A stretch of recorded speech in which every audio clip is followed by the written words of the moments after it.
Американските власти соопштија дека најозогласениот мексикански наркобос Хоакин Ел Чапо Гузман е конечно екстрадиран во САД. Според информациите, Ел Чапо пристигнал во Њујорк од Сиудад Хуарес во четвртокот, а сега се соочува со две обвиненија за трафикување на наркотици и шверцување на дрога во земјата. Борбата за негова екстрадиција траеше повеќе од една година, а за сето тоа време Гузман испрати жалби до судот да остане во мексиканскиот затвор, но беа отфрлени. Сега во уште еден обид се очекува да испрати и жалба до Федералниот суд во Бруклин. Според меѓународните закони, моравме да извршиме итна екстрадиција на американските власти.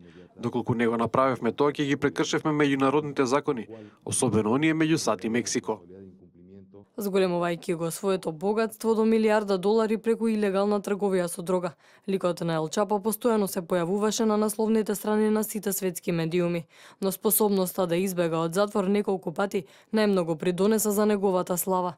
Неговото прво бегство беше во 2001 година, кога избега од затвор со максимално обезбедување, криејќи се во корпа за нечиста облека. Властите повторно го уапсија во 2014 година, но набрзо побегна по втор пат преку тунел кој го ископале неговите соработници.